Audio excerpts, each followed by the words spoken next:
Look, I feel slightly uncomfortable invoking this, but I think it's deserved.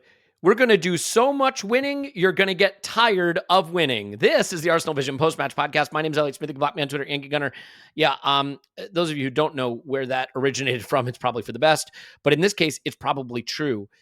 I have to say, I don't know how to align myself to a world where every 12 hours, the news just gets better and better for Arsenal.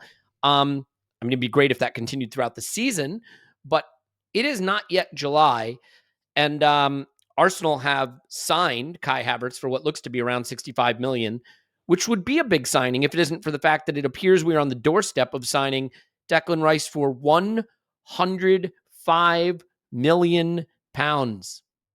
105 million pounds, and it doesn't even appear that the club took my advice of paying it in 105 million installments. So this one looks like it is going to be done. I know everybody makes a joke of the expression, we are gargantuan, but I think we might be gargantuan.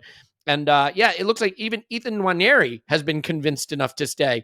I mean, if I'm 16 years old and I'm looking at what's happening at Arsenal, I probably consider staying. But the big news there that Ornstein has broken, it appears that he may have also agreed to sign a professional contract when he hits 17. So looks like he's tying his future to the club. Jurrien Timber looks like he's arriving. Let me just tell you quickly, Clive is on holiday, but you're getting Clive. Clive has recorded 13 minutes of audio on the latest goings on with Arsenal, and we're going to throw to that momentarily. If you're watching on YouTube, you will not see that. So if you need your Clive fix, which of course you need your Clive fix, you can head over to Apple Podcasts or Google Podcasts or Spotify or Stitcher or whatever, Overcast, whatever you want to use, and listen there, or just stream it on our website, ArsenalVisionPodcast.com, and catch that bit of Clive. But if you're watching on or listening on all the usual places, you will, of course, be treated to that audio momentarily. Then you'll be treated to the regular old main podcast. Don't worry, I promise there will still be ad reads involved. Just calm down. They're coming, I promise. I do want to let you know, I discovered, so you want some boomer energy here? I discovered the voice channel in Discord the other night, and it was brilliant. Got to talk to some patrons. We chatted about life, where people live, what's going on, a little bit of Arsenal as well. And so I think we're going to start something called office hours, essentially, where someone from the pod goes in and we just chat to people, maybe have a little bit of a live pod type thing, but also a chance to engage. So that's something we're going to be trotting out. So if you want to be a patron and figure out the Discord, I would say probably starting next week, we'll do something like that. And there's another spotlight pod about Xhaka tomorrow for patrons, and we're probably going to have another Declan Rice scouting video up as well. So lots going on over there if you want to join. But if not, just happy to have you here. Thank you so much for being here and really basically reveling in all the winning and gargantuanness of Arsenal Football Club. Now, I toss it over to Clive. After that, we'll be back with the rest of the pod. And please, don't just listen to the Clive part, because the rest is going to be good. All right, I was going to say the rest is going to be good. I can't promise that. The rest is going to exist. And what else are you going to do while you're doing the dishes or pottying or walking the dog? So stay with us. Okay, that was Clive's usual genius. Now, to do the rest of the nonsense, here with me is Paul. You can find him on Twitter at PausMyPants. Hello, Paz. Let's do this. No. Stop this. Look, I am a cease and desist guy. I practiced law for like 11 months, dude. Come on. Like I'm basically an expert at this. And I do believe that we are infringing on James McNicholas's intellectual property there. Let's do this. The Kanye tweet that became a meme. I no longer have a manager. I cannot be managed. That's Paul. Yeah. Here with me now, as I prepare to mute Paul's microphone for the remainder of the recording session, is James Benge of CBS Sports. You can find him on Twitter at James Benge. Hello, James. Hi, Elliot. Thanks for having me on. I'm a little bit stressed about what might happen in the time we're recording this podcast. I presume by the time we come out, Mbappe and Neymar, that'll be done, won't it? No, you don't have to worry, because the news only breaks after I've hit publish. That's how that works. So I wouldn't worry about it at all. Well, first of all, I do really appreciate you coming on, and Tim's got some stuff going on. Okay, there we go. Just pipe down. Wait your turn. Gimme! You know the part where I said keep listening after the Clive section? I was wrong. All right, so James, let me start with you.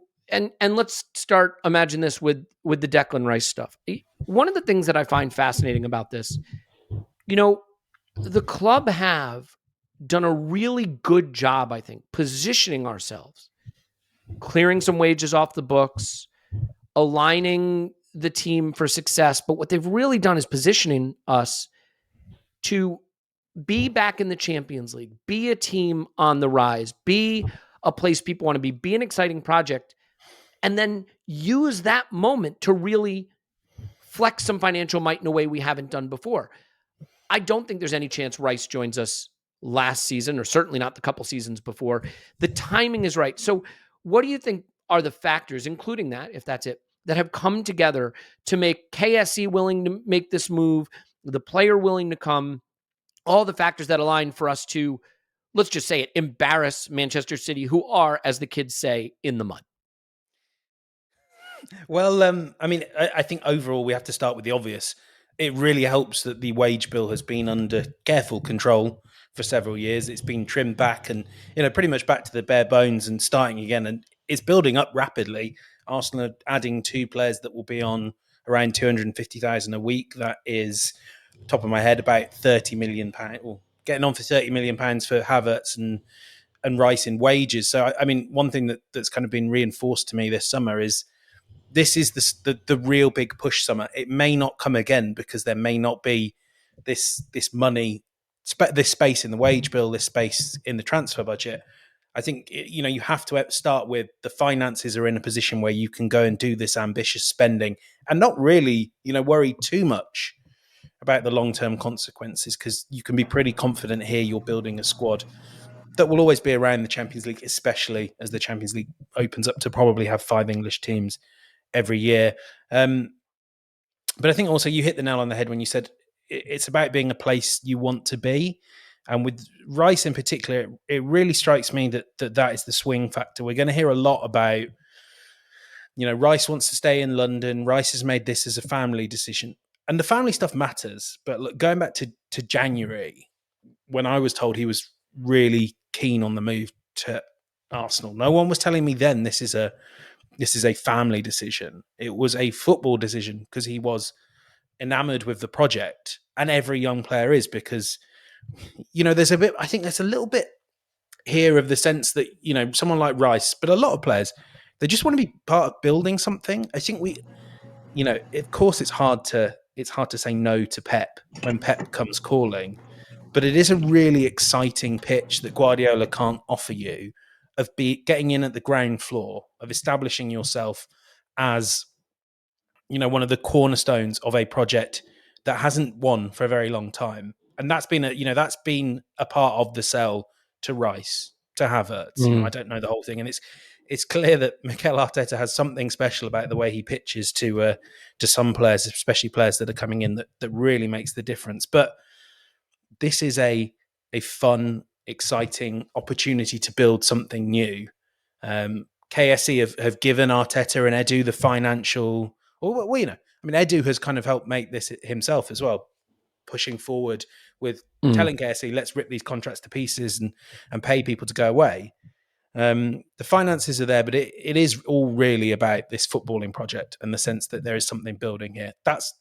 I would say that's more exciting for Rice and Havertz than just joining City and feeling like maybe, you'll play 30 games a season, you might get more trophies, but the trophies you win, they probably would have been won without you. I don't know how successful Arsenal would be without Rice.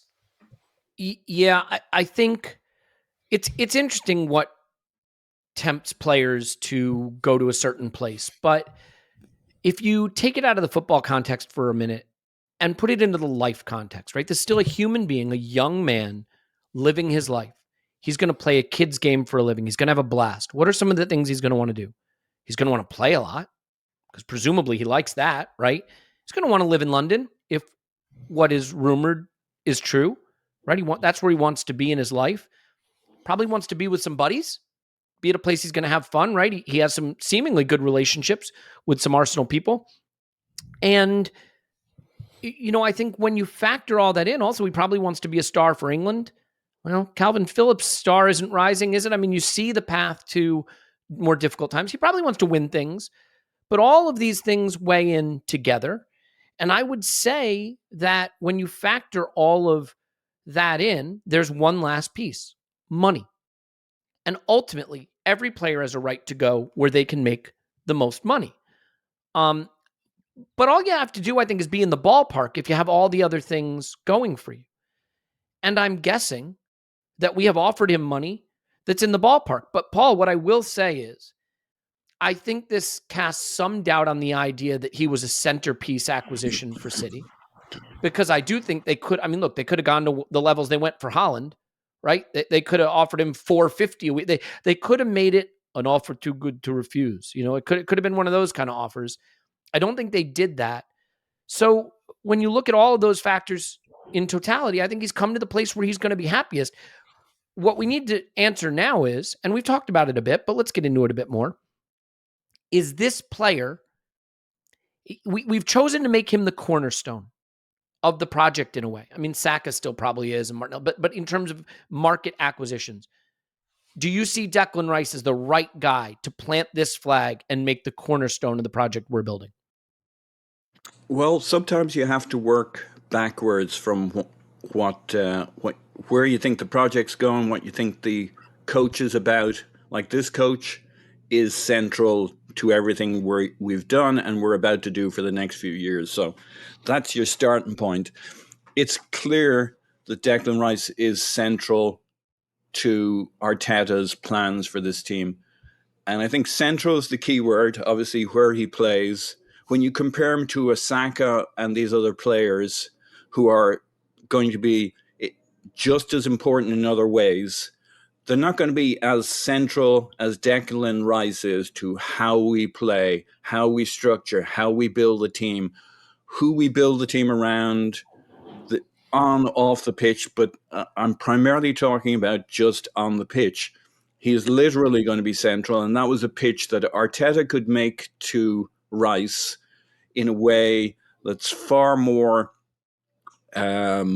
complete and holistic than Pep could to Rice.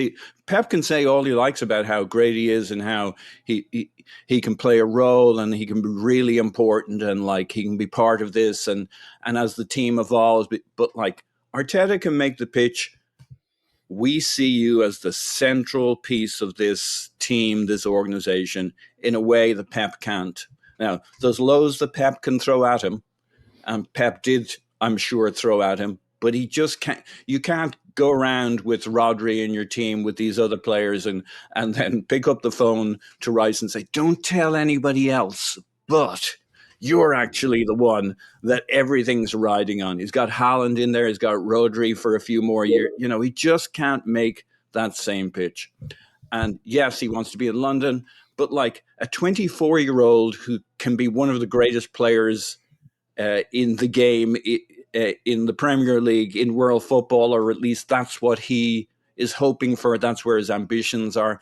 Doesn't take out a map and say, all right, well, I'm only willing to play within 25. He's going to look for the best opportunity for his ambitions, and his ambitions will be a little broader than how many tin pots can I acquire, but he'll want to acquire tin pots. Yeah. But this from his standpoint, like, it's a dream. Here's a brilliant coach in a brilliant setup at the most exciting team in the league. If you're into excitement, if you're a 24-year-old, I can't think of a more exciting project. It's more exciting than Pep's project, where you can be brought in there and he can Grealish you, where you can say, no, forget what you did before. This weird thing over to the side is what I want you to do, and you'll play when you do it, and you won't, players must look at that and say, will I get Grealished? Will I get... all these players he's done weird things to, and sure, it's great, and they get paid well, and they win, and they play half the time, and then they get dropped for 3 months, and they scratch their heads. I mean, that has consequences too. And so he knows there's a degree of certainty about what he knows is going to happen at Arsenal. And conversely, there's a degree of certainty that allowed Arsenal and Arteta to move forward with Declan Rice because they know what they're going to get from him. They know how he fits in the system. They knew how to scout, recruit. They knew what they were looking for in a way that the clarity of our project brings. Yeah. It's a perfect fit. Yeah, all well said. James, do you want to come back on any of that? I've also got another question that I want to ask you just about the player himself as a player. Imagine that. Well, see, I'm not. I mean, I think I've already been on here raving about Declan the player, and I will continue to do so, and happy to do so. But I mean, one of the things doing it. I mean, luckily, the last sort of 36, 48 hours, however long it's been, while it's been, you kind of get to the stage where you start talking to people who know him about what's the character of this guy. And I'm sorry to come on your podcast, Elliot, and talk about soft factors, but I think with Rice they matter. I love him. I know how much you like to think about the personality of the group and all that, but it does matter. I think it matters with Rice because it's an X factor. Of course, the prerequisite is this is a guy who's sort of top 10 in ball recoveries, one of the best ball carriers in the Premier League. Actually, one thing I'd say is his passing, getting the ball into the final third, that's improved. And one of the things where soft factors and on-field mix is you talk to everyone, and I've spoken to a lot of people about this. His desire to improve, his willingness to take on, to understand, to go away in the summer and say, right, I've developed as a ball winner. Now I need to be able to carry the ball through midfield. And he did that when he was moved into that DM role by Moyes. Okay, I can carry the ball past players. Now I need to be able to pass it and dictate terms in midfield. We saw him do that this season for West Ham. That's an attitude thing. And the attitude of this guy is utterly exemplary. I was speaking to people that rave about his footballing intelligence. And, people were saying to me, when the possibility was that he would go to City and be a potential Gundogan replacement, they were saying this guy understands the game so well and is so willing to learn and adapt. It might take time. He might not be 13 goals in year one, but he will not leave any stone unturned in his attempts to get there. That kind of maybe makes him sound a little bit monkish, a little bit obsessed with the game. But, he was hanging around for hours after training at West Ham, just spending time with West Ham staff, West Ham colleagues, building this great atmosphere. He knew, God knows when he knew, but he was captaining West Ham at 21. I think he knew a few years before then he was going to be West Ham's club captain. He is one of their own. He's the best product from their academy since, the Joe Coles and Rio Ferdinands. And Rio's a person they compare him to quite a lot at West Ham. He knew he was going to be captain, and he really wanted that. He wanted to develop into a leader. He wanted to bring the squad, the club together. That I really like the idea of having in the dressing room. He's not going to come in on day one and be Arsenal captain. He might come in and pretty soon be England vice captain, and England captain one day. It matters. It matters because, Arsenal's propulsive momentum comes because they have a squad that believe in each other, that G each other up. And, he will fit perfectly into that. He will add to that. He will be a great guy to be around. I think he will take the slack on bad days and he will always look to improve. So that's absolutely nothing to do with this football, but it's the thing I like most about this Rice signing for Arsenal. Well said. Paul, I said something on Twitter about this that, I think encompasses how I'm feeling, which is a lot of the signings at big clubs have just decoupled from what we might consider value. Once upon a time, I was very fixated on value. And one of the reasons you fixate on value, well, there's a couple. One is because you're going to be self-funded from profits, which means if you get it wrong, there's less you can do with the money available. You lock yourself into players that aren't necessarily what you need without the ability to extricate yourself from that. Now, that can still be the case. I think people sort of confuse a few things about Man City. Man City's financial might shows up not in transfer fees. It shows up in two things, their wages, but their ability to get it wrong and not have to worry about that. If they buy Calvin Phillips and he's not really what they need, they'll buy someone else and use that guy. If they don't like Leroy Sané, they'll just sideline him and they'll use somebody else, right? They have the ability to smooth out the speed bumps, the things they get wrong. Whereas, if we get a Pepe and a Willian and that doesn't work, well, we're eighth, because we have to make it work until the time comes where we can replace it. But I think fixating on value is probably the wrong way to go. I mean, whether you look at Antony or, Jadon Sancho deals at United, and Maguire would come to mind, whether you look at the Mudryk deal at Chelsea or really any of the deals Chelsea have done, the wages being paid to Erling Haaland, all across the league at the biggest clubs, you see these deals that maybe don't reflect what we might consider to be value. So How do you evaluate a deal then? Because the 105 million pounds, like if you want to know my honest opinion, Declan Rice is not a 105 million pound player. That's what Mbappe is worth. I don't know that any midfielder can be worth that. But if you look at Liverpool, for example, when time came for them to spend, they felt Virgil van Dijk was the last piece for them to ascend to the mountaintop. They spent 75 million pounds on a center back, which at the time is probably equivalent to almost 100 million now. And it was the piece they needed.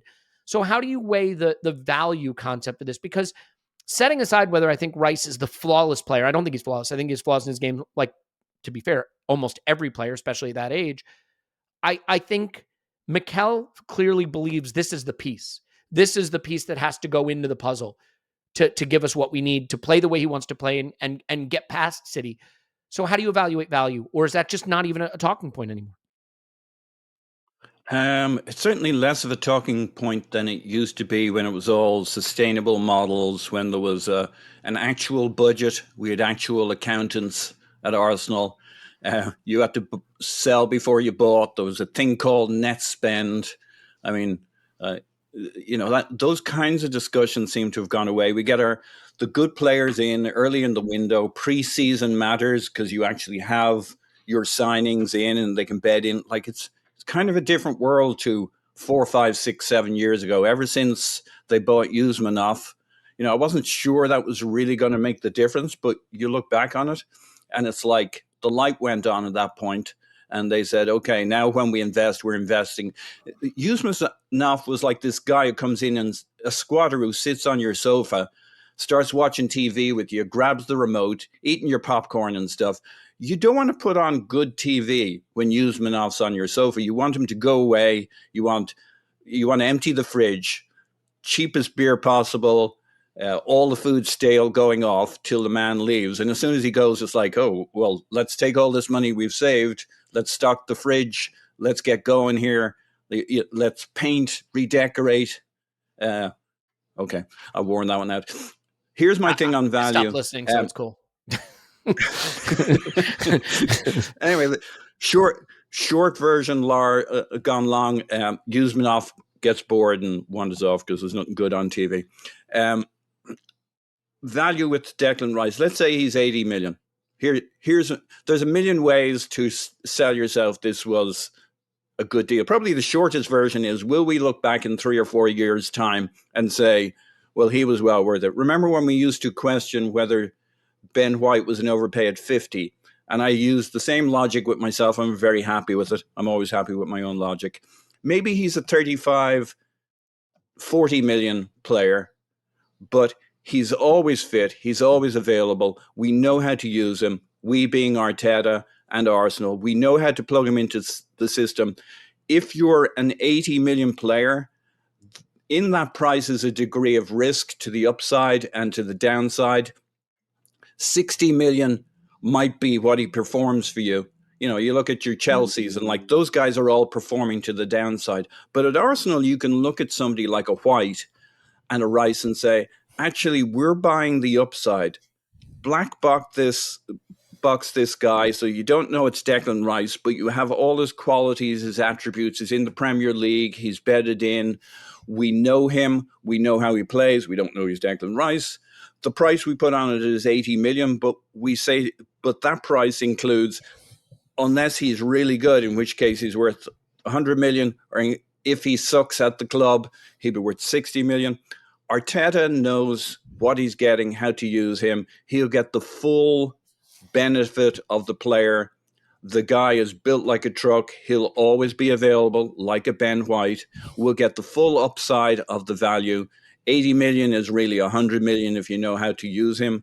That's what we were going to have to pay to get him. And we'll look back in 4 or 5 years' time and laugh at the thought that we may have overpaid by 5, 10, 15 million. Over 5 years, it doesn't matter. And if you get the upside of what he can contribute, he's a 100 million player and potentially more. And then you look at, there are so many other factors that you can console yourself with. Wage inflation. I mean, we used to think 45 million for Thomas Partey was a near scandalous amount for a midfielder. And now it's just the price of a midfielder. So that's where wages are going anyway when you look back. Yeah, it's tough. I think when you look at value, you can have two things go wrong. You can look at a deal you really liked that was cheap and be like, how's he 105 million when Odegaard was 30, but you can also look at deals that were terrible, right? What Antony cost or what Mudryk cost, and Rice looks positively cheap by that. Really hard to use values in the market as any kind of waypoint. I also think the big clubs have just, like I said, decoupled. I don't know if it's willingness to spend beyond means. I don't know if it's some next Super League thing out there that they're kind of teeing up for. I don't know. James, thoughts on the value question?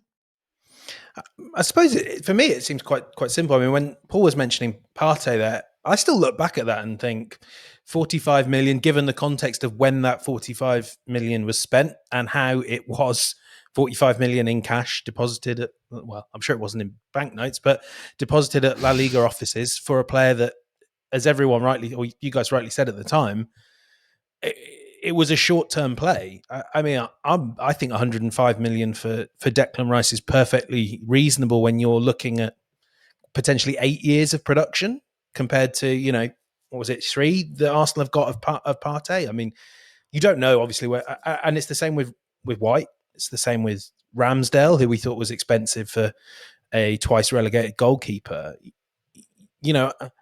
We think of the sort of amortization of fees, and obviously that's in the news a lot. But I mean, in effect, it's that transfer fee is, there's a talent amortization, isn't there? If I'm paying 45 million and getting 3 years of Partey, there's an argument he's in his best. He has been so good that it was money well spent. But if I'm getting 8 years of Ben White, 7 out of 10 minimum, 50 million is a ludicrously cheap investment. I mean, I would look at it the same with Rice as well. You've got him locked down. I mean, frankly, like what you're saying there, Elliot, about how these big clubs have been decoupled, the likelihood is this is his big move for his career. And when he goes, it will be a move to a lesser team when Arsenal have used him up. And that's quite, that's quite a good way of thinking of it.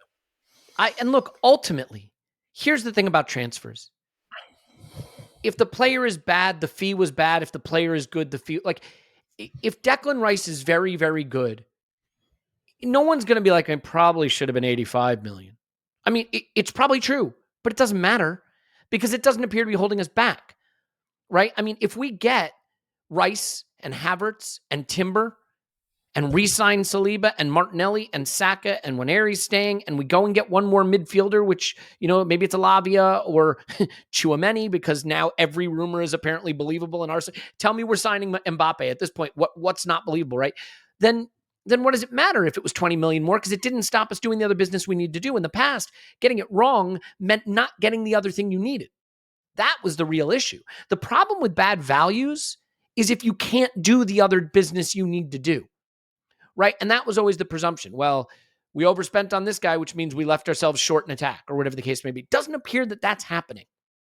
So I just wouldn't fixate on it. Now the question is, how good can he be? And that is ultimately going to play out on the pitch. And the one thing you always worry about with fees like this is every time he misses a pass or doesn't complete a pass, the 105 million number will come up. Every time he storms through midfield and scores one from the top of the 18-yard box, people will say, he's worth 105 million. Pepe struggled with that number around him, but very different type of player and personality. Paul? I want to go back to the availability thing because I think for certain players, it's a multiplier. It's not just a nice to have. It's not just, he's 20% more available. We'll get 20% more value out of him. The real issue with Thomas Partey was the lack of availability. The fact that he was great for 30 or 40% of the season drops you in it. That's a divider, not a multiplier. If you have Declan Rice and he's really, really good and he's really consistent and he's always available, this is my Ben White pitch. You can build around that. Great point. And it's not just we'll get another 20% out of him. It's the fact that he is a constant in your team throughout. Now, okay, there's some projection here, but I think everybody knows what I mean when you look at a player like a Declan Rice. He was like Xhaka. For me, he's like White.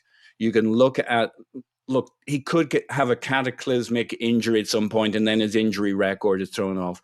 But there's a gamble in everything you do, and that gamble is built into the price. Arteta's going to look at that guy, and he's going to see a guy that he thinks is playing.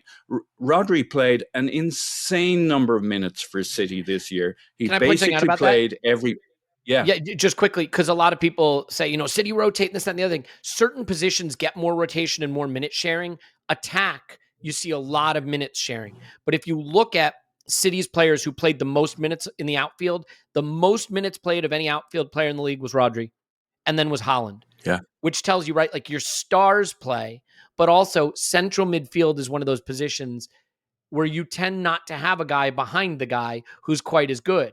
And I couldn't agree more, Paul, that like even if Rice was a slight downgrade on Partey, I'm not saying he is, but let's say he was slightly, but he played 38 Premier League games, you could argue that over the balance of the season, it works out in your favor, Yeah, and I just think it's more than it's like 20% better if he plays 20% more. It's fundamental to the value that Arteta puts on his best players. Saka's always available. White's always available. Like, what Saliba, brilliant, wasn't always. As it turned out, he was always available till he wasn't. And there's certain players built to go and go and go. And to me, you buy Rice, and you look at this guy and you think, my gut is this is a guy who's going to play 36, 37 games, always consistent, always on it, always tuned in, always with the right attitude and focus. It's huge. It's not just an 80 million player. That'll take you up levels. And there's a moment where you do something as a club, where you fundamentally change the way you're viewed by the rest of the players and the rest of the clubs and the rest of the leagues of the world. When we signed Mesut Ozil, it was a big, big moment. I don't think we get Alexis Sanchez if we don't get Mesut Ozil. Now, obviously, that didn't bring us the level of success we might have liked. But James, as a final point on this, if we wanted Kai Havertz, if we want Jurrien Timber, if we want Nwaneri to stay, if we want Saliba to stay, telling him we're going to splash $105 million and get Declan Rice, that's a statement of intent about where we're going. It also means the next time there's a superstar out there, we're going to be taken seriously as being in the market for that star. Any club that's willing to go to 9 figures of transfer fees to bring in the biggest players of the moment is in the conversation. Now, you have to also be in the Champions League. You have to also be competing for big things. You also have to have other star talent. But with the team we've built, at the ages we built, with the manager we have, with the things we're going to be competing for, and now the willingness to flex financial muscle like this, does it also tell you that we are maybe moving into, I hate to say like a new era, blah, blah, blah, but like the way we spent last summer and the way we spent the summer before was a shift. This is even now a further shift. Does it now really place Arsenal in the conversation potentially that when those players who normally just got linked to like United and City, right, or Chelsea and City, if we want to throw our hat in the ring, if we want to be in the conversation, we can be taken seriously now as a club where the gems, the jewels in the crown have to be considering as a destination. Oh, undoubtedly. And I don't think, I mean, at the very least, you have to go back, I would say, to the time of the Invincibles and the doubles for a period where, and then even Arsenal didn't have quite the financial muscle. I think this might be an era we've not necessarily lived through before. It drives me mad when I'm talking to my colleagues in France and in Italy, and we're talking about Mbappe, and they mention Chelsea, and you just go, well, wait, what on earth did Chelsea have that Arsenal don't anymore? Because the bottomless pit of money isn't actually there. It does just take one deal. I think going back to Ozil and Sanchez, I don't really think that changed the paradigm of how Arsenal were perceived, above and beyond being the very best teams would use you as a place to park their expensive waged players that they don't want anymore. We don't want Angel Di Maria or Mesut Ozil. Maybe didn't want Karim Benzema. Have them, Arsenal. We don't really consider you much of a rival. Best case scenario, you'll knock out someone in the Champions League round of 16 for us, but we don't fear you. I think that was true when they got Aubameyang and Lacazette as well. There wasn't a sense of, we have to react to what Arsenal are doing in the market, not just what they're doing on the pitch. I don't buy the idea that City were trying to buy Rice. They did have a clear view for him. From what people are saying, it was more of a Gundogan than a Rodri replacement. but it wouldn't surprise me if in the future City feel like they have to act in that way, and Liverpool feel like they have to act in that way, and simply fight Arsenal for the best players. It's a big shift. The money was there to an extent in 18-19. I mean, it was there for Pepe and players like that in 16-17. But you wouldn't take Arsenal seriously if you were a young up and coming footballer. You would look at the Arsene Wenger. When's he going to go? I don't want to go and join that club. Who's taking over? What's the structure of the boardroom? Or do you even have an owner every 6 weeks, every 6 months? There's some conversation about who's going to buy out who. The young talent and the people that are advising them would say this is not a club conducive to you showing your best talents, which is exactly what they're going to be doing about Chelsea this summer. Frankly, it's what they'll be doing about Tottenham. For a while, it's what they'll be doing about Manchester United. So there is an opportunity here to strike while the iron's hot and pick up one elite younger player every summer. Yeah. Well, we're going to have so much time to talk about the player as a player. And so I want to table that for one last conversation about this. And it is nuts that we have a £65 million signing that was fully announced on the website, holding up the shirt. We haven't talked about him yet, and he's going to be after the break. That's bananas. But frankly, that's where we are with this thing right now. To be fair, we've also talked Havertz quite a bit because we knew it was coming. Just as a last point on this, I'll stay with you for a second, James. The thing that happens when you spend like this is expectations go up. Now it's not going to be plucky Arsenal pushed City. It's going to be Arsenal have to expect to challenge for a title. Arsenal have to expect to go deep in the Champions League. You can't spend 65 million on Havertz and 45 million on Timber and 105 million on Rice, having come off the season we just came off, and have the plucky underdog stay in the top four, hope for the best. I mean, look, realistically, football is crazy. You can't predict it. It's a low-scoring sport. There can be injuries. All kinds of things can happen. But what's your sense of how, and who cares what the media says, but I think it does bleed into how we talk about things and how, how the players react. What's your sense of what the expectation will be in light of the way we've changed our spending and the degree to which that's fair and something that Arsenal has to try to live up to? I guess, can I throw this back to you? What was your sense of Liverpool when they were in these races? Was there a sense that there was a little bit of underdog spirit to them and that was being picked up by the media? Because that's what I felt. That's kind of how I read it. I mean, the it's thing weird in the distance. I was about to say, did Liverpool even ever spend this way? They did, but it's interesting, right? A lot of it went into wages. They did some really clever stuff, right? The fees for Salah and Mane and Firmino and Henderson goes back a while, but the fees weren't big. Thiago was he a free, but it was huge wages. Not that they won anything with him, to be fair. Allison was sort of big fee. It was really just the Van Dijk fee until they went to Darwin, and we saw how that worked out, at least so far. So I don't know. I guess you're right, but I don't know that they ever did this sort of head-to-head outspend City on the number one guy kind of move. So that might have an influence on it, I mean, a little bit with Van Dijk, but, City to felt compelled to step back from Van Dijk. I think... And Allison, I mean... I think there will always be a view of Arsenal, if they are up against City, that there is... Underdog isn't the right word. And there won't be the media doesn't have a desire for any one team to win. But actually, I got the sense from colleagues and myself trying to write with a neutral hat that there is a will to see, people are very interested to see a club doing the right things, getting rewarded. I don't think anyone will come into next season actually saying Arsenal need to win the Premier League this season. I don't think that's a reasonable standard to place on Arsenal. Manchester City are light years ahead of any other team in Europe.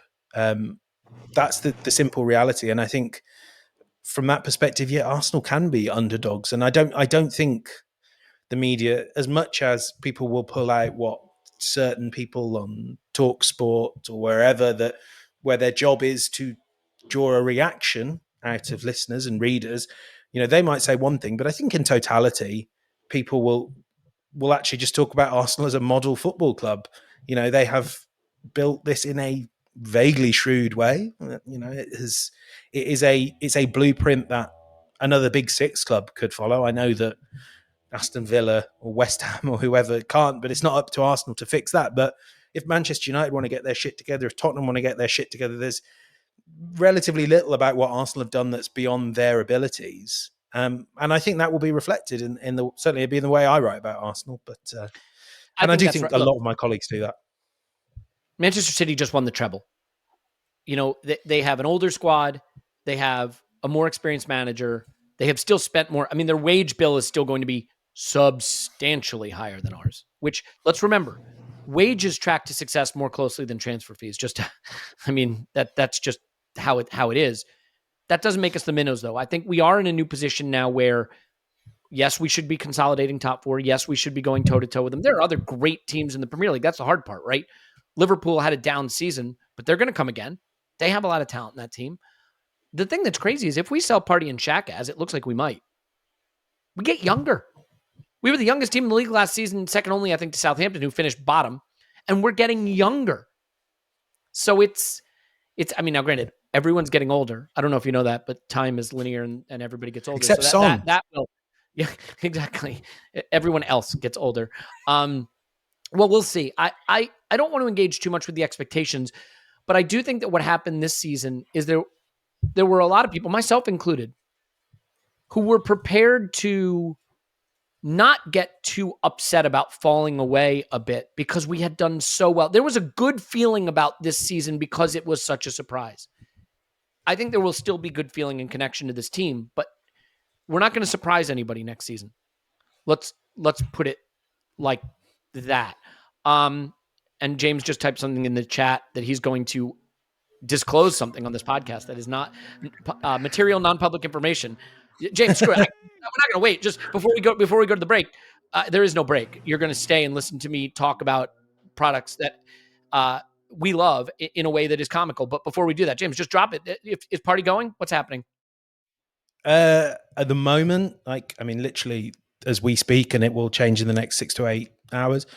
Al Nassr, who are like the most likely Saudi club to make the move, and they're sort of looking at 30 million to Arsenal and 10 million net to Partey. They're getting Sekov Fofana through the door. I think they are looking at 3 midfielders, but it seems like their talks with Marcelo Brozovic at Inter Milan have sort of stalled out. He wants to go to Barcelona. If that's the case, I'm told they'll really push forward on Partey and make that offer to Arsenal. I still don't know. I've been trying to find out for a long time what Partey's view on that is. Obviously, he is aware of, the fact that he will be more of a rotation option, I think it's fair to say, next season. So, 10 million net. I appreciate this isn't some... No. Yeah. I like it. I appreciate this isn't some exclusive, but, I think if you've got a 30-year-old player on a big wage who you can collect 30 plus million for, 40 million for, whatever it winds up being, and with all factors considered, I would make that move. I don't know if it makes us a better team on the pitch, but I still think we'd go for another midfielder. So the party of it to me is make that deal, add another piece, try to get better that way. That's just how I see it. Well, look, there's one thing that we have to do, and it's way too late to do this, but we have to do it. And that is that we have to tell you that if you are going to be outside at all this summer or at any time, you are going to have the harmful rays of the sun beating down on your eyeballs. Do you not even care about your eyeballs? Sometimes I think you don't even care about your eyeballs. Sometimes I think you would be fine taking a melon baller and scooping out your eyeballs and throwing them in the trash. Now, we all lived through the Unai Emery era, so maybe you've done that already. Fair enough. There were times I wanted to do that too. But presuming that you want to see the Mikel Arteta era and see Declan Rice and Kai Havertz play for Arsenal, then you need to protect your eyes from the harmful rays of the sun. The way to do it is with Oakley sunglasses. For goodness sake, they have beautiful designs. They are phenomenally well built. One of the things I love about them is if you have an active lifestyle, if you play sports, if you do stuff like that, trying to wear sunglasses is hard. Maybe you have to wear those little things around the back that make them hang on your head, but they don't look really cool. Oakley sunglasses stay on. They don't get the loose side piece that you have to get the little tool out and tighten it. They stay on. They're well built, beautiful styles. And a unique thing about Oakley is they don't just cookie cutter copy every style that's already out there. They have some that I'd say are more traditional, but they have others that are unique and like you should have your own personal style. Plus they have prism lens technology. It is when you put these on, the optics just stand out. I can't tell you what prism lens technology is as effectively as Oakley can. So go to Oakley.com, read about prism lens technology. Then while you're at Oakley.com, you know what's a good thing to do while you're at Oakley.com? Buy sunglasses because you're already there. Heck, if you're going to put in the effort to type in the URL, you might as well buy sunglasses. That's how I look at it. Go to Oakley.com, buy some great sunglasses. And once you've done that, then you got to take care of the rest of your body. Your eyeballs are protected. Now protect the inside of your body with AG1. They've changed their URL. So let me remind you, it's drinkag1.com/vision, drinkag1.com/vision. AG1 is 75 high quality vitamins, minerals, whole food source superfoods, adaptogens, probiotics, designed by athletes with athletes in mind. I'm doing this like an absolute pro. I started taking it for gut health. You can take it for energy, for sleep, for workout recovery, for gut health. You can take it to get all your vitamins without all the corn syrup and sugar that you're going to find in your other multivitamins. It is a power-packed way to get phenomenal nutrition into your body. And that's where you want it. You don't want it out of your body, because if it's out of your body, what are you going to do? Roll around in it? That's not going to work. It only works if the nutrition goes inside the body. The files are inside the computer. That's a Zoolander joke. Check it out. But most importantly, check out AG1. What you can do, if a comprehensive solution is what you need from your supplement routine, then try AG1 and get a free 1-year supply of vitamin D and 5 free AG1 travel packs with your first purchase. Go to drinkag1.com/vision. I said that's drinkag1.com/vision. Check it out. Do it now. Is that enough of that? Indeed.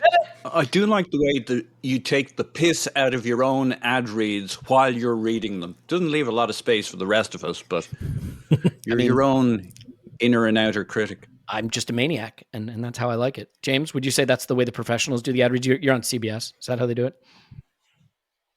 No, absolutely not. No, absolutely not. Fair enough. Okay, let's move on to the ho-hum 65 million pound signing of Kai Havertz. Paul, I'm just going to jump to the headline here. Look, I have gone on record and said I think it's a good signing. I'm really excited about it. I think it's an upgrade at a position where we had an opportunity to upgrade, not because Xhaka wasn't great. Xhaka was great, but I talked about it at the Jamie Carragher interview last season. I think there have been indications that Mikel thinks he can get more from that position.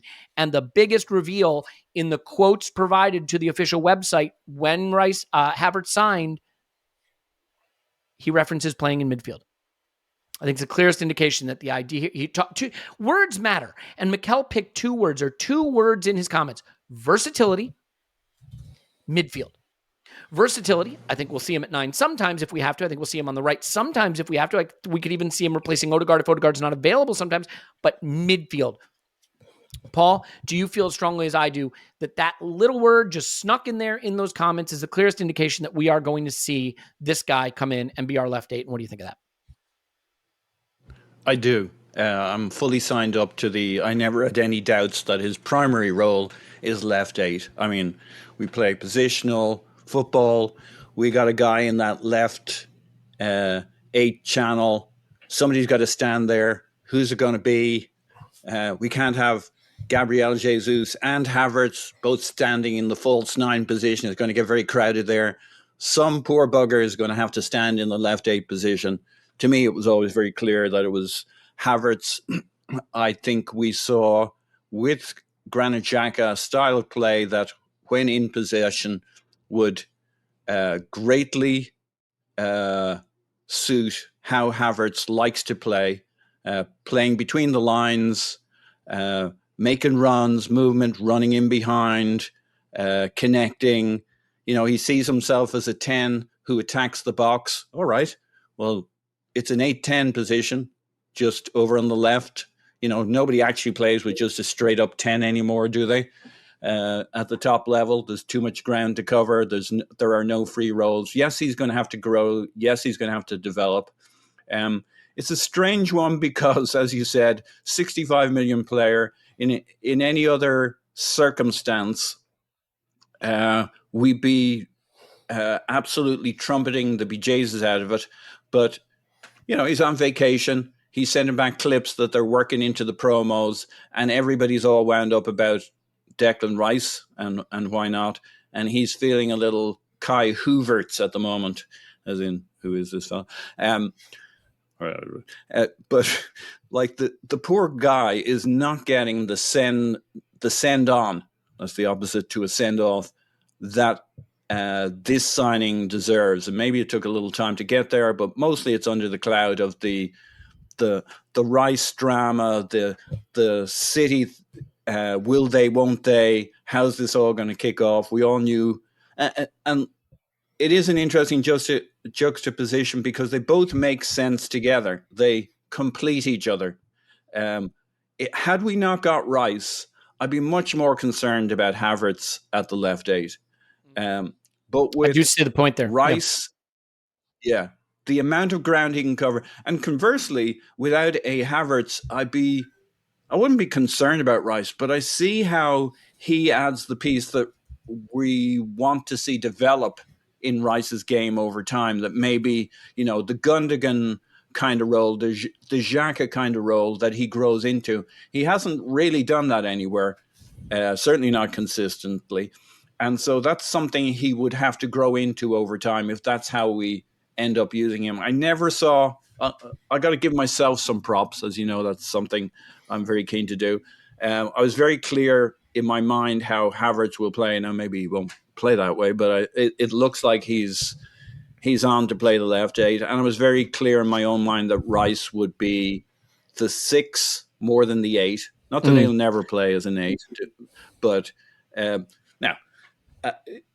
I'd be delighted to see the variations that I'm sure Arteta is looking to bring from this team. But to me, it was always Rice is just such a good fit as the 6.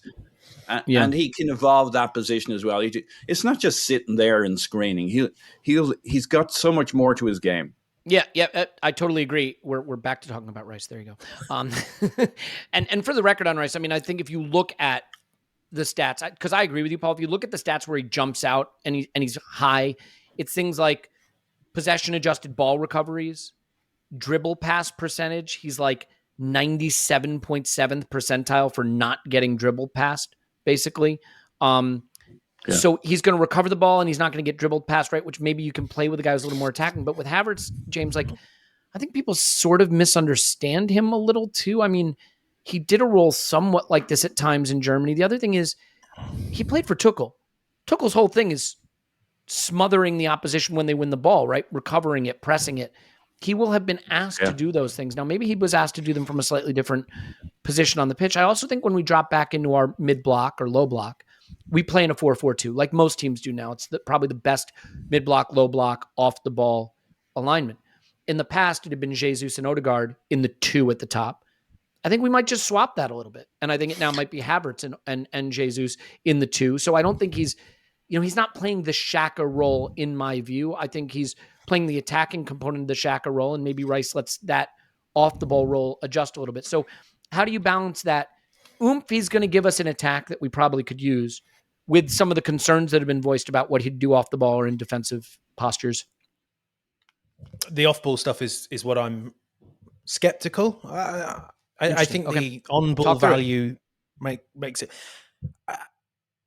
You're right that my working assumption is when Arsenal drop into a 4-4-2, it will be Ødegaard next to Rice. And Kai Havertz is a very good presser. He doesn't run a press. He didn't run Chelsea's press. He didn't organise it. Martin Ødegaard does that for Arsenal, and he does it better than almost anyone I've seen in the top 6.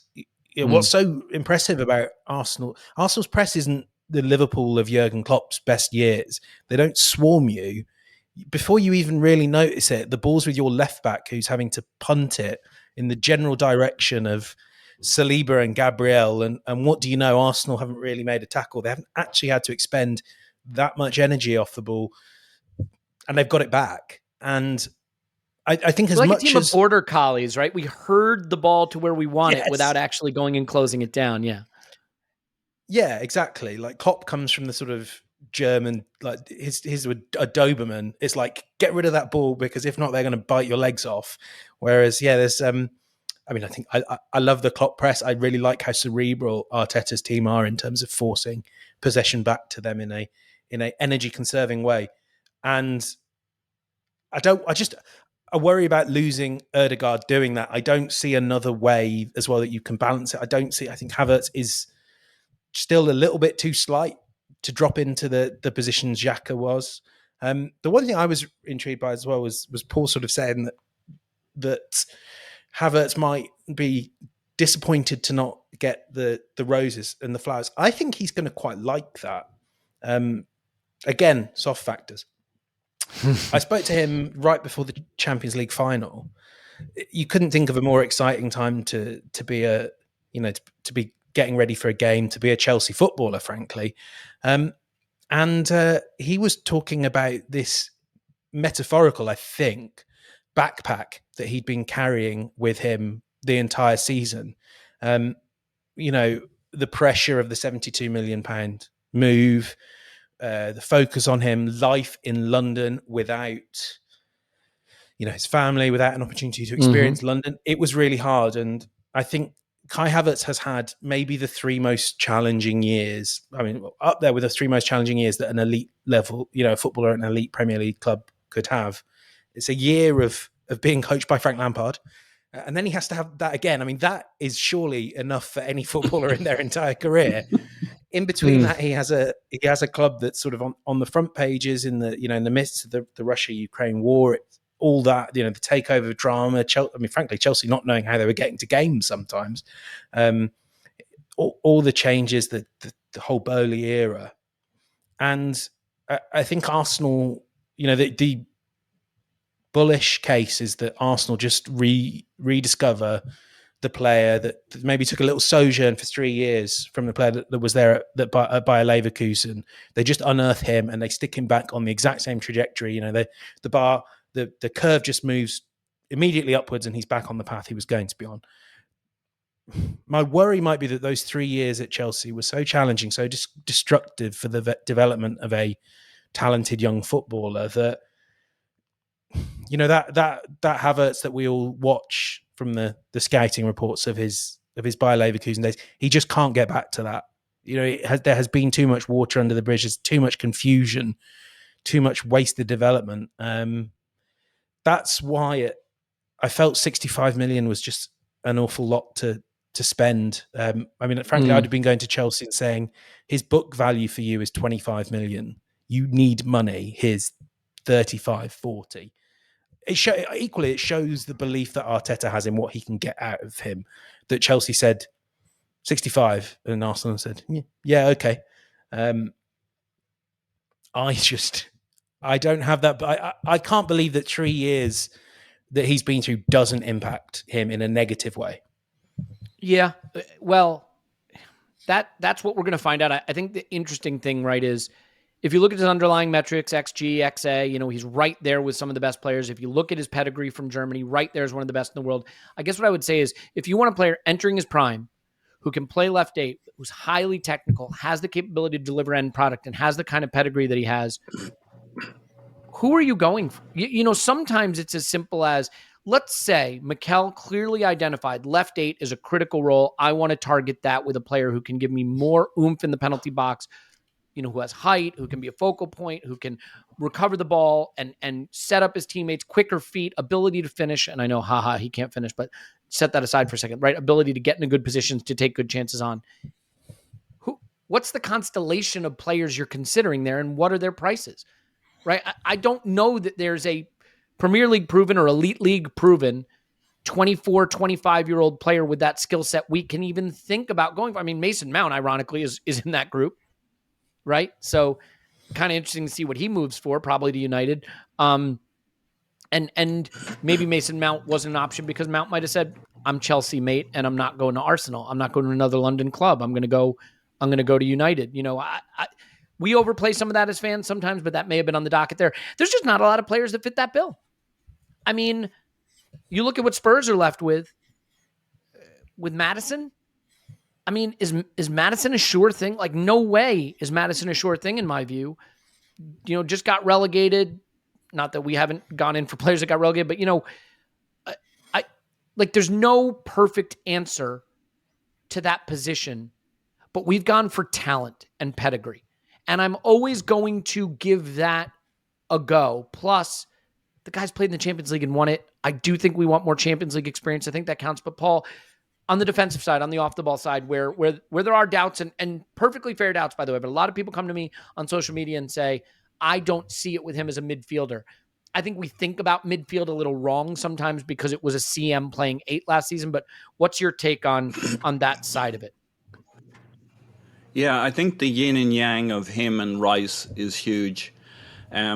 So you have in possession, no worries there. You have counter pressing and pressing when the ball's in their defensive third. He's superb at that. He's all over that. He's looking for the turnover. He's super aggressive.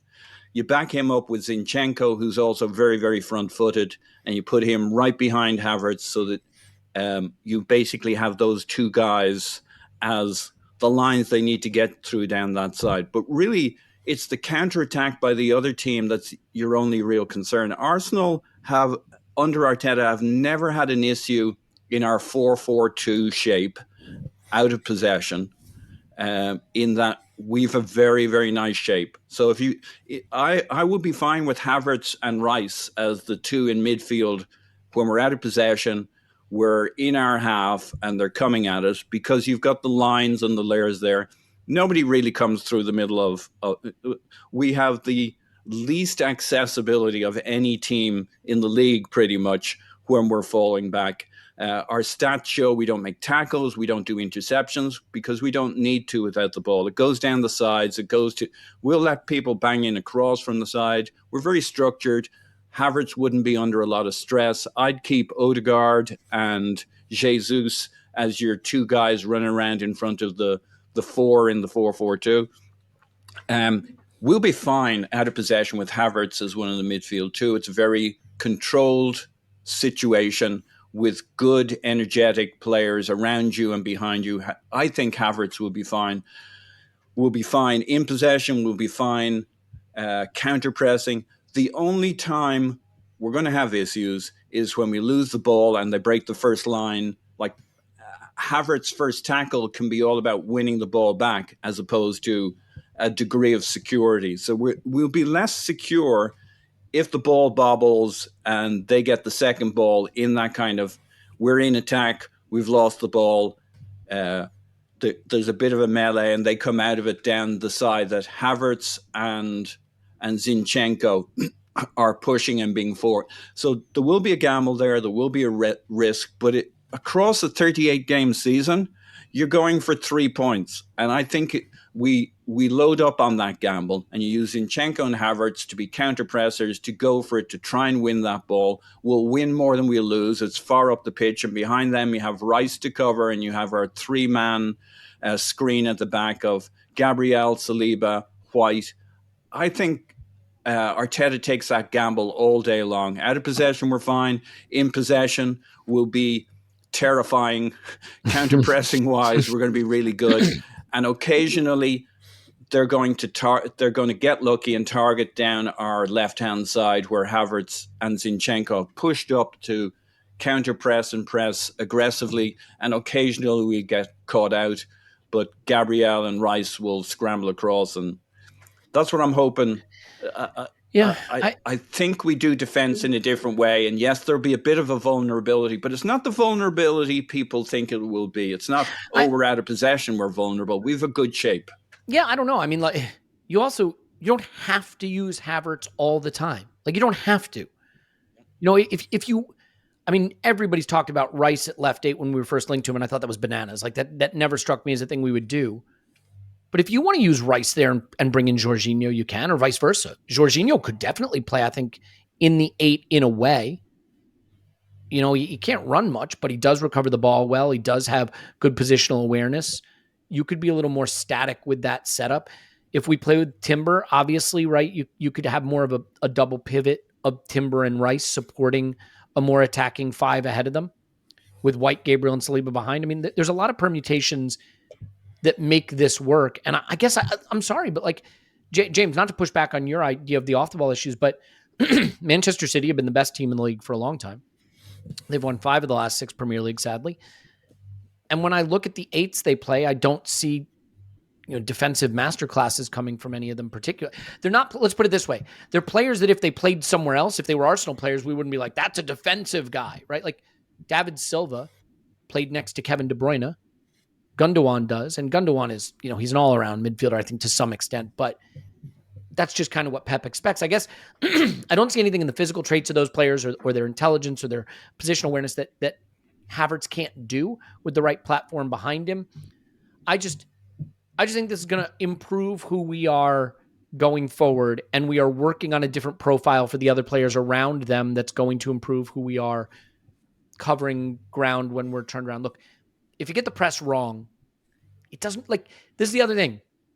If you get the press wrong and it's broken, it's not the Havertz position that's going to cause us to concede.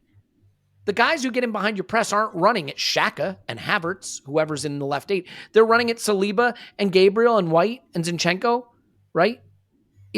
How often are we in a situation like Xhaka had some good recovering tackles this season? Of course he did. But Xhaka wasn't shielding the back four much this season. Xhaka wasn't our defensive stalwart. And of course, everyone can point to a highlight here or there, but I just think we kind of misunderstand what that role is. It's a ball-winning role. It's a creative and end product role. It's part of our first line of defense, which is pressing. I think off the ball, he's going to be in that 2 next to Jesus, and that's going to be fine. As a final thought on Havertz, like, do you... Because this is the reason why I'm really behind this. I still think that position, as great a season as Xhaka had, if you point to the entire first 11, recognized first 11 last season, said, where's a player we could replace and potentially get more out of this project by replacing one first 11 player? I think Xhaka at left 8 would still have been it. So do you at least, whether you have some skepticism on Havertz or not, do you think this was the right position to target for, I know the word upgrade is going to, upset some people who really love Shaq and think he had a great season because he did. But was this a position that you think we absolutely should have and are right to be targeting? Yeah, I mean, it was the top position that I was looking at this season, going, there's room to grow here. And, you know, I mean, I raised the defensive concerns and still have them, although I think both you guys have made some pretty intelligent points there that have... I keep swinging on this, I have to say, on how confident I am. Same. In the end, Arsenal are going to have 60% of the ball. And having someone that can turn that 60% of the ball into 14 goals rather than 7, I mean, maybe 14's ambitious. Gundogan got 13, 14. You know, that does fairly balance out the my concerns on the other end. And there are other things you can do even further back to make you feel a bit more structured in possession. I mean, I don't want to run ahead if we're going to talk about Timber briefly, but probably. Put it this way. A centre-back that steps into midfield with potentially Gabriel and Ben White outside defending in a 3, a la City with John Stones, that makes me feel a little bit more confident. If Havertz is high up the pitch, if Havertz is beaten on the dribble, if it's a 2 of Rice and Timber, this might happen sometime. I don't, you know, it's a factor that is in the consideration when they're looking at Timber. It isn't the be all and end all. You know, you will still see games of that back four with Zinchenko in it. And we should also remember Zinchenko is an option in midfield who can play the left 8 against top teams, and you play 4 centre backs in defence. And I guess that's the thing, isn't it? Is when I talk about this, you do forget that the biggest thing that you can have in your squad is optionality. And with 3 signings, Arsenal get to the stage where God knows how many midfield combinations they have now. I think it would take even Scott forever to work out exactly how many systems Arteta could play with just the options he has of stepping into midfield. So going back to what you were saying, I don't see there being many better options on the market. When you were saying that, the first thing I did was put Ilkay Gundogan in FB ref, and I know it's bad and you shouldn't do it. I then go straight to similar players. There's not really anyone that was available to Arsenal this summer that was like, God, if only they'd got him. I mean, it'd be lovely if Fede Valverde fancied leaving Real Madrid, but if someone of that level isn't available, I don't think there's many vastly superior options to Havertz. Yeah.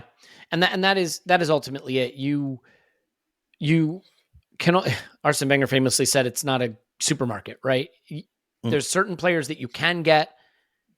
They have certain talents and capabilities, and you have to determine if they fit what you need to do. Now, you could argue if that player isn't out there, don't buy the wrong player. I think the talent here was worth the punt. Before we talk Timber, I actually want to talk about some news that's broken from Ornstein today before we start recording, which is Ethan Nwaneri staying. I don't want to go too deep on this, Paul, because frankly, first of all, I think there's something a little bit grotty about talking about what 15 and 16-year-olds are doing. Like, this is not a professional. He should not be getting too much attention and focus in this way. I just don't think that's healthy. So I want to be a little cautious. I think we should cover it because he's obviously already appeared in a Premier League game. So Mikel Arteta's had no problem putting the spotlight on him. He was wanted by other clubs. This deal seems to include him signing a professional contract at 17. The simple fact of him being associated with the first team at 15 is interesting. I mean, we haven't seen anything like that since, I guess, Cesc or Jack at the most. I'm trying to think of other examples. None jump to mind. I just think, we lost Hutchinson. I don't see anyone crying too many tears about that. I'm not sure, Hutchinson has played much. I think the thing we have to remember too is the overwhelming majority of these kids are not going to make it. That is the most likely outcome. And if you at 15 or 16 years old can secure your financial security for years, I mean, something like $60,000 a week might sound like a low wage. $60,000 a week is not a low wage. I mean, let me rephrase. No one thinks, I know everyone knows that's not a low wage. I meant by footballer standards. But what I meant to say is that's 720,000 pounds a year. If you get a 4-year deal at 15 for that, you're going to make roughly 288 million pounds by the time you turn 20. Let me rephrase. 2.88 million pounds. I think I may have said 288 million. I didn't mean that. I've got hundreds of millions of pounds in my mind because of Rice. 2.8. That's a lot of money. Yeah. They're both a lot of money. Point is, if you have 2.88 million pounds of income between the ages of, let's say, 17 and 21, you are protected in case you do your ACL and can't recover, in case you get a growth spurt and your body doesn't recover and you lose your technical skill set, in case you're not quite as good as you thought you were. And again, there are dangers to making that much money at that age. I understand it. You have to hope you have good family around you or good advisors around you. But I would just never, ever, ever criticize a 16 or 17-year-old who wants to jump at about 2 million or 1 million or 3 million pounds, whatever it is, right? That they can have by their 20s. It sets them up for life, especially if there's no football career beyond that. But I'm curious how you react to this news, because I find myself wanting to distance myself personally from news about what 15 and 16-year-old footballers are doing. But clearly there seems to be a pretty high appraisal of this player. And the fact that he's staying, I think, is just another reminder that we are looking increasingly like the place players, both at the academy level and beyond, want to be. Yeah, I agree with all that. But in some ways, I don't think it's really about this player. I think there's a battle going on in football, in the Premier League, around the whole area of talent, young talent acquisition, young talent development, your system, your farming system for developing talent. The two biggest pots of upcoming talent on the planet are South London and les banlieues de Paris, where your Mbappés come from. Those are just Todd Bowley. It's not about Ethan Nwaneri. It's not about Omari Hutchinson. They just happen to be the next guys who came up of a certain profile. But that is where the battle is. And, Clive could talk at great depth about what's going on in youth development. But it's very clear that the lines of engagement are not just on the Premier League and these teams facing off against each other. They're building structures. It's a bit like they're building these long straws into the ground, trying to siphon off oil from the other guy's property. I mean, they're just crossing each other all over the place, trying to kind of map out the oil fields so that when the oil comes, they're best positioned with their drills, with their companies to harvest this oil or whatever you do with oil and pump it into the marketplace. And this is all about talent that's out there. Yeah. Well, neither of us know what the oil men really use in terms of technology. So let's not you and I fall out over the correct terminology for how they access this oil. I'm getting off point here a little bit, Elliot.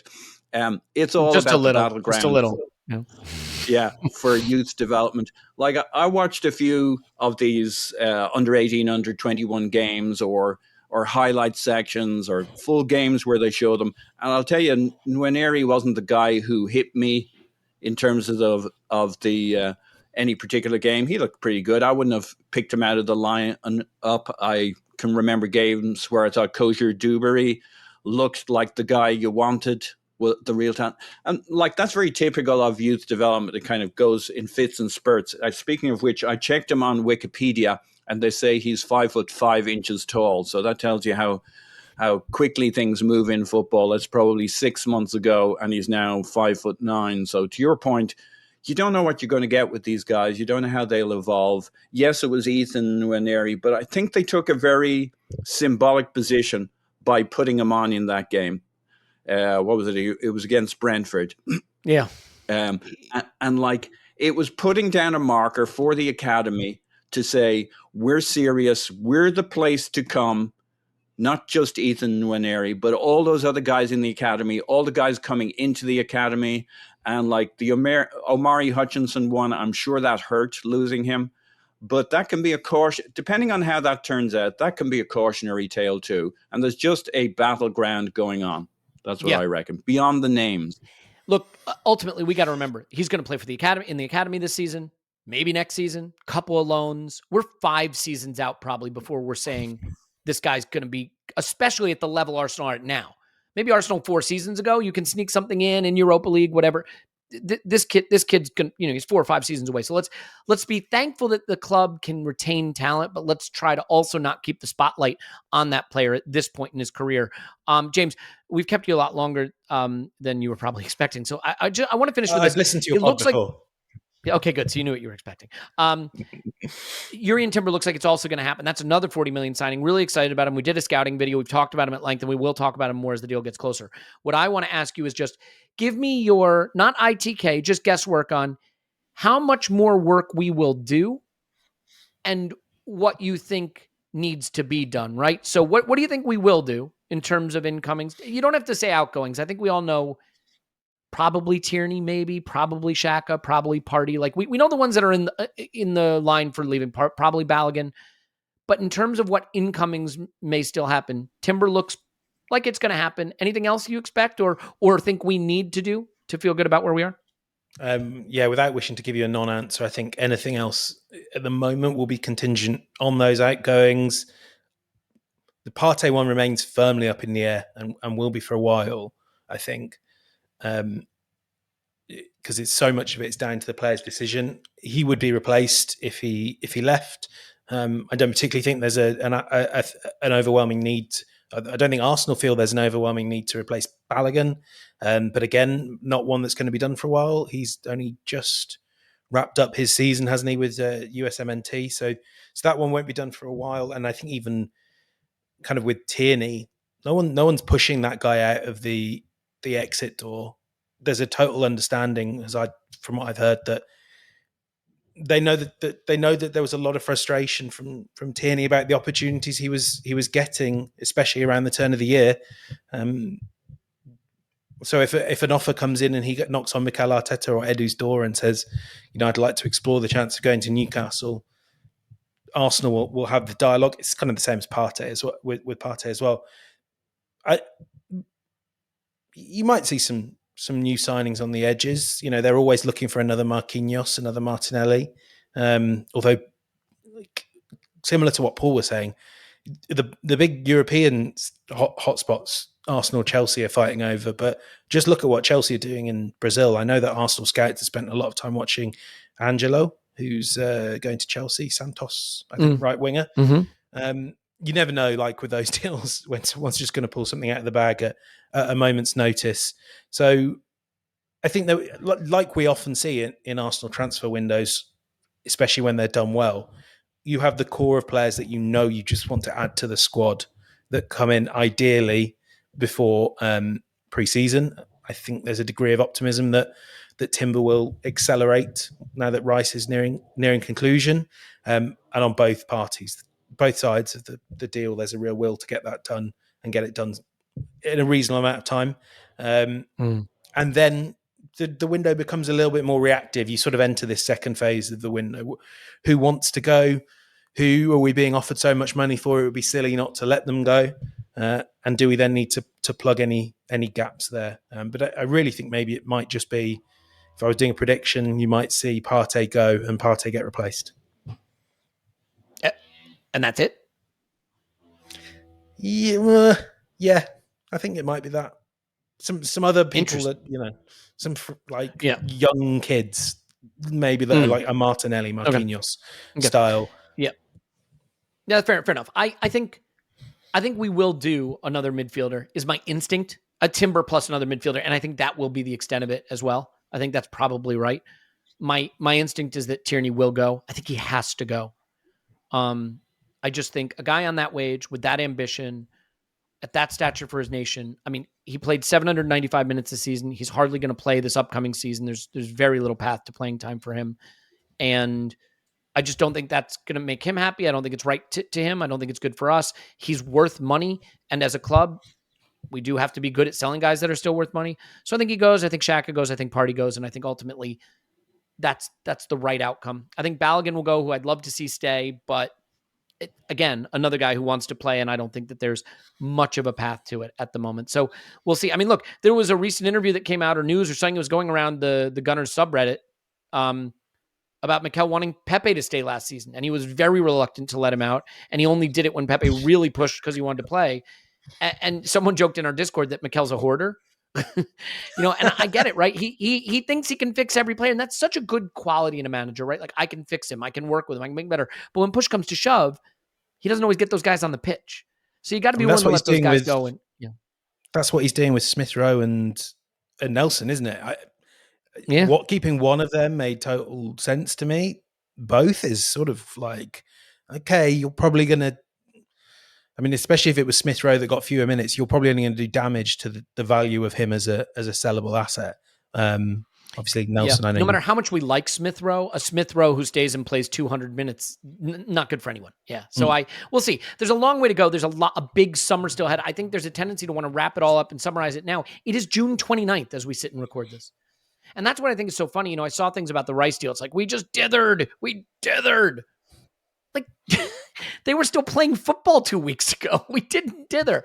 But that's another story. All right, look, let's leave it there. We've got a long time. We've had a really good chat. There's going to be a lot more to come. Clive's going to be returning from his holiday. We're going to do office hours in the Discord for patrons as a new thing. Paul's got a pod coming out for patrons tomorrow, spotlighting, I think. Is it going to be Xhaka, you think? Paul, is that your plan? Yep. Xhaka season review. So there's a lot coming up. Thank you so much for being here. Love you so much. It's exciting times. Everything's coming up Arsenal right now. All we do is win, no matter what. So got titles on our mind. And anyway, I'm not going to do it. So James is on Twitter at James Bench. Thanks, James. Thank you. And Paul's on Twitter, Pause My Pants. Thanks, Pause. Don't do it. There it is. Yay. My name is Elliot Smith. You can block me on Twitter. We love you. And by the way, you want to talk about a 10-0 that seems like it might be happening. Is this one. We will talk to you after Arsenal 10 transfer window now.